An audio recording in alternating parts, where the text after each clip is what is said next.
Ito, malamang, pagtatawanan ako dito ng mga tao medyo maikli yung pagpaplano sa buhay.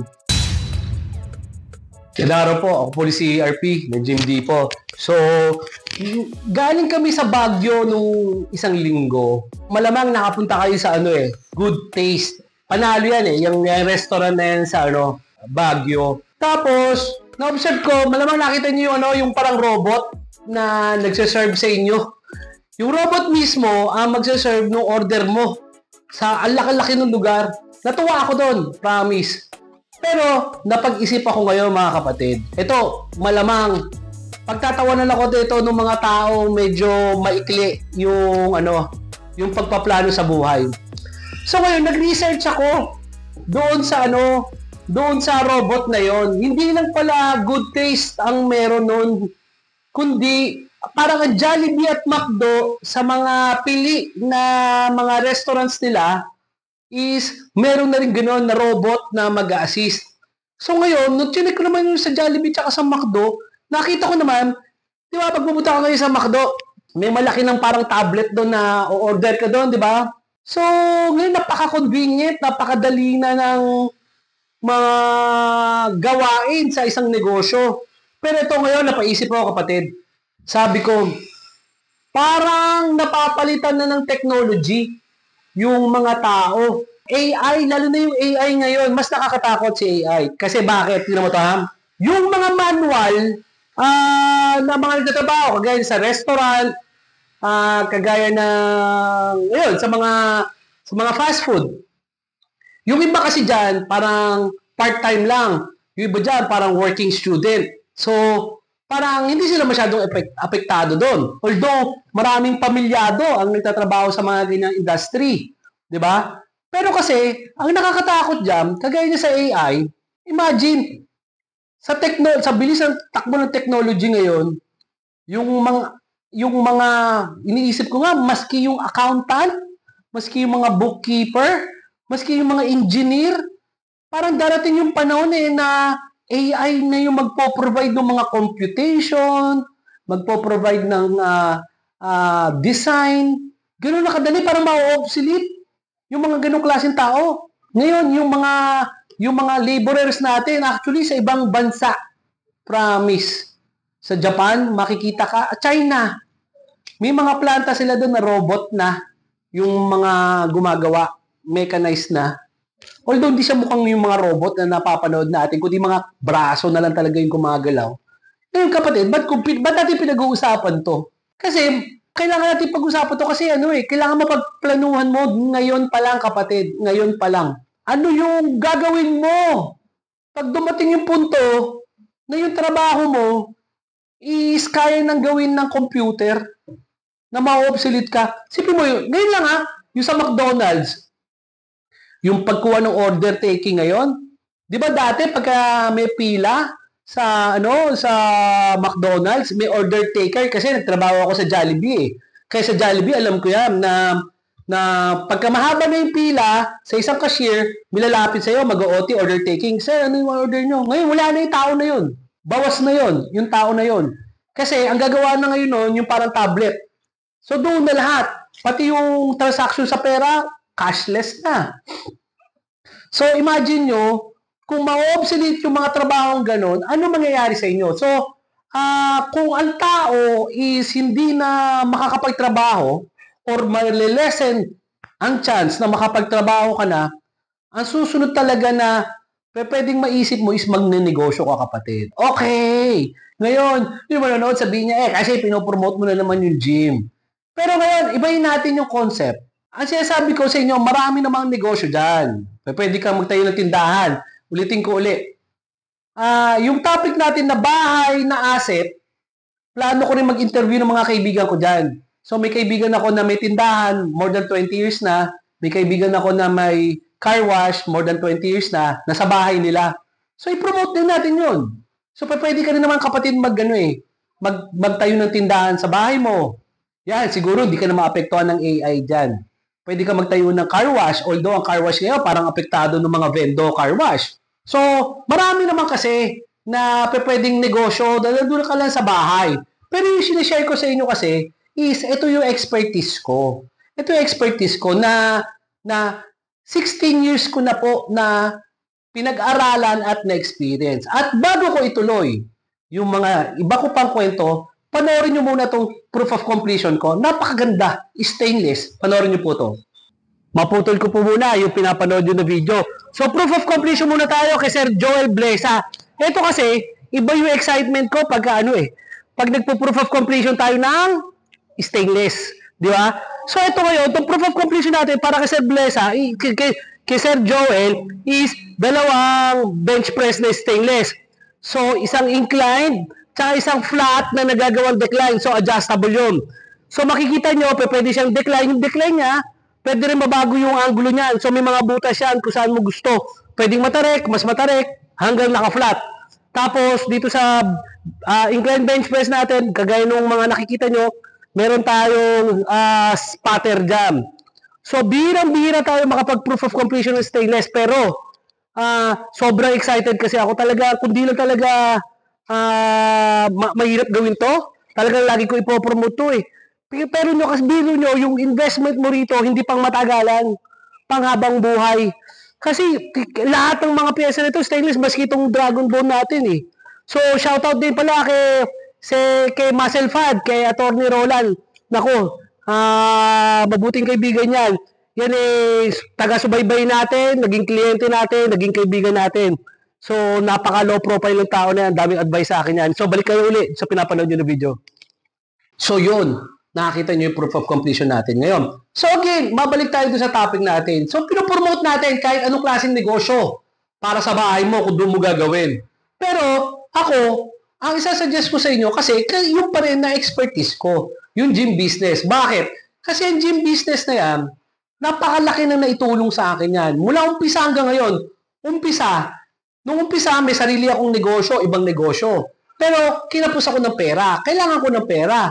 Pero, hindi ko pwede itigil itong isang negosyo na to para magtayo ng panibagong negosyo, di ba? Kasi kumikita na ako dito eh. So, kailangan, kung ano man yung idadagdag ko, hindi makaka-apekto doon sa ginagawa ko. So, promise, na ang napili ko negosyo, gym. Pero bakit ko napili nung una? Kasi napili ko lang talaga yan, ang tanging nasa isip ko, dati na naman ako nag-gym.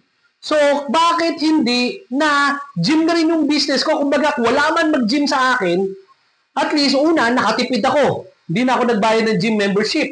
Pangalawa, pati pamilya ko, may encourage ko pa mag-gym. Diba? So, yun lang naman yung purpose ko. Wala na iba, nung panahon na yon, hindi ko naisip na yung gym ang magiging vehicle ko para sa financial freedom na tinatamasa ko. So, ngayon, na-realize ko, along the way, ano yung kagandahan ng gym na pwede ko ikumpara doon sa business na tindahan at saka car wash. Kasi yung gym business, meron akong mas malaking freedom. Kasi at that time, nangongontrata ako ng bubong nung panahon na yon. Tapos sa gabi, nag-aaral po ako ng law. So talagang busy talaga ako. Paano ko pa isisingit yung pangatlong activity? So ngayon, nag-gym business yung tinayo ko, tumakbo mag-isa yung gym business ko sa bahay. At pinagtatawanan ako talaga ng mga tao pag sinabi ko pahiga-higa lang ako. Totoo po yun. Pahiga-higa lang ako doon sa gym business ko sa bahay. Bakit? Kasi sabi ko nga, ito yung gym ko, garahe. Pagpasok mo doon sa bahay ko, sa loob ng bahay ko, may sopa. So, ito yung sopa. Ayan yung gym. So, pag may nag-gym dyan, panood-nood lang ako. Ayun yung TV. Di ba? Pwede mo bang gawin sa tindahan yon? Pwede. Pero, nanonood ka ng TV, pag may bumili, lalabas ka. Ako hindi. Tapos, dito sa gym, kunyari, manlibre man ako ng isang buong barangay. Hindi ako lugi. Bakit? Hindi naman napudpud eh. Yung mga gamit ko. Pero kaya kong bagawin sa tindahan yon. Kaya kong bagawin sa car wash yon. Hindi. Diba? So, yun yung sinasabi ko lang, bakit ko lang pinopromote yung gym business? Proven ko na eh, sa sarili ko. Kumbaga, hindi ako yung nakiuso sa mga ibang tao na, uy, uso, gym ngayon, mag-gym ako, business ngayon. Tapos, magbablog ako. Magtuturo ako kung ano na pag-aralan ko. Ako po, matagal ko na po itong experience. Kagaya na sabi ko nga sa inyo, marami ako na-encounter na pagkakamali along the way. Shoutout kay Muscle Fad. So, idol ko yan. Binisita tayo niya ni Muscle Fad. So, ang tawag ni Muscle Fad dyan sa tuition fee. Napakamahal yung tuition fee ko.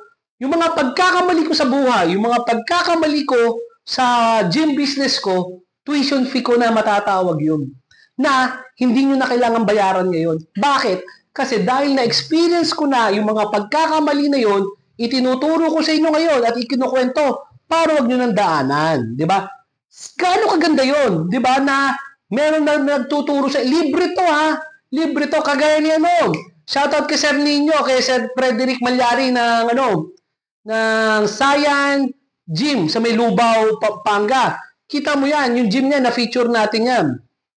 Kita niyo yung gamit niya. Hindi lahat galing sa akin yun. Di ba?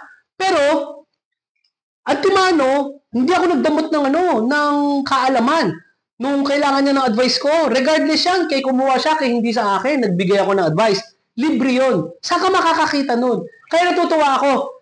Kagaya ni shoutout din kay Sir Bobby ng Canada. Okay, tumawag sa akin yan. Kasi alam nyo, siguro may persona ako na nakikita nyo sa video na palibasa natural sa akin, hindi ko napapansin na na-appreciate ko ngayon pagka dinidescribe ako kagaya ni Sir Bobby at saka ni Muscle Fad. Pareho sila na sinasabi na hindi ko nang iniisip noon. Pero nagpapasalamat ako doon sa mga tao na nakaka-appreciate, doon sa mga doon sa mga tao na pupunta sa gym, pupunta yung mag-asawa, mag-girlfriend, tapos ikukwento sa akin na, Sir, itong asawa ko, ginagabi na, nanonood pa ng video nyo. Nagpapasalamat ako at na-appreciate nyo. Kasi parang pakiramdam ko, napaka-simple lang nung content na ginagawa ko. Kasi sinishare ko lang sa inyo yung kung ano yung nalalaman ko at na-experience ko. So, mabalik tayo ngayon doon sa kwento natin. So, ngayon, because of technology, malaki yung posibilidad, kapatid. Talagang, bigyan mo na 5 years. Balikan mo tong video na to. Tapos, tignan nyo kung tama yung sinabi ko. In 5 years time, because of AI, maraming tao ang mawawalan ng trabaho. Pero mag-research ka rin, kapatid. Tignan mo sa Google kung anong industry yung in the next 5 years, in the next 10 years, yung mag-boom. Health and fitness industry. Hindi mo kailangan maging matalino para ma-realize mo to. Bakit?